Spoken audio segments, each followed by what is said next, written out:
everyone. Welcome to California Employment News, an informative video resource offered by the Labor and Employment Group at Weintraub Tobin. My name is Beth West, and I'm the chair of the Labor and Employment Group.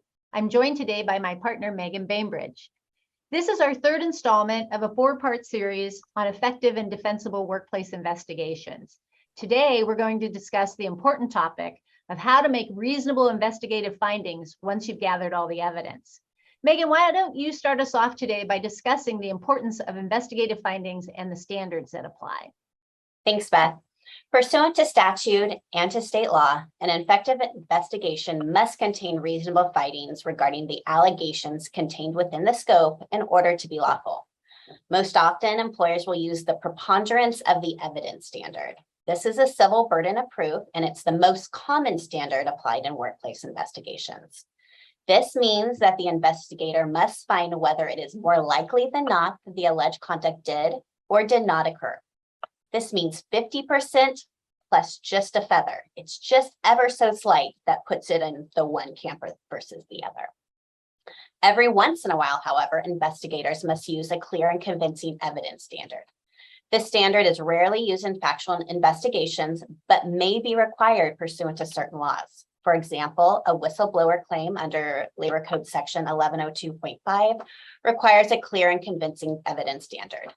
This means that there is a high probability that a fact is true or not true, as opposed to something being simply more likely than not.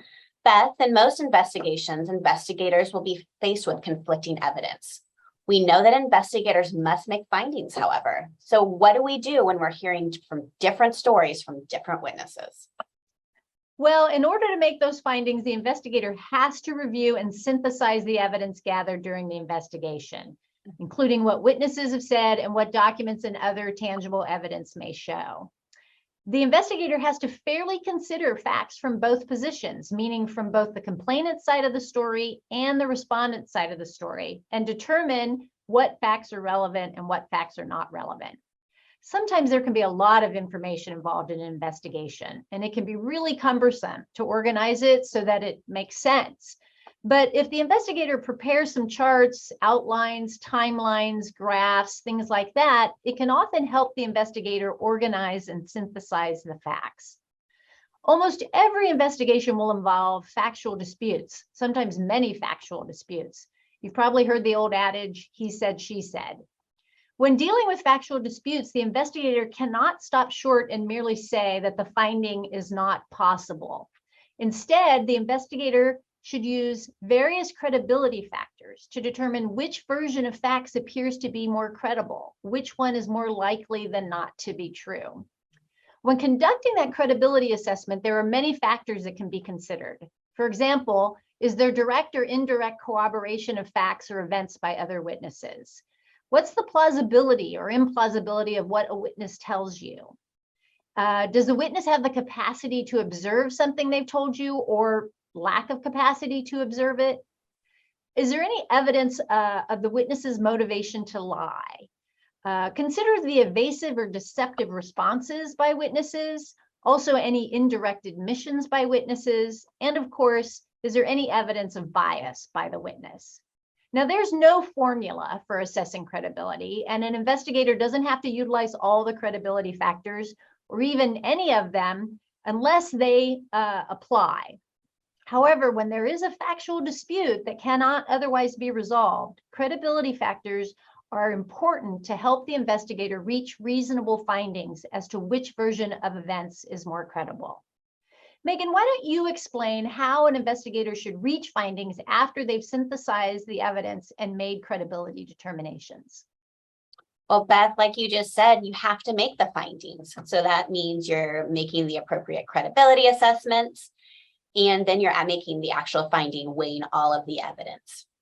Remember, investigators don't need to be clairvoyant. They don't even have to be right.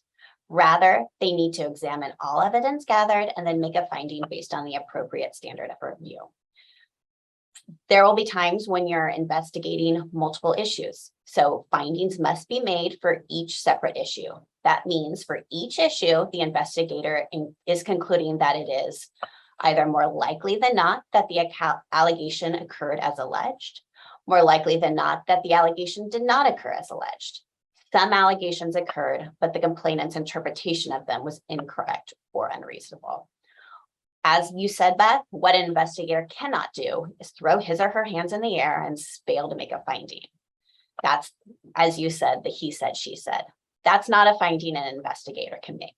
Rather, investigators have to do the hard work of synthesizing the facts, and when facts are in dispute, making the necessary credibility assessments to make a finding.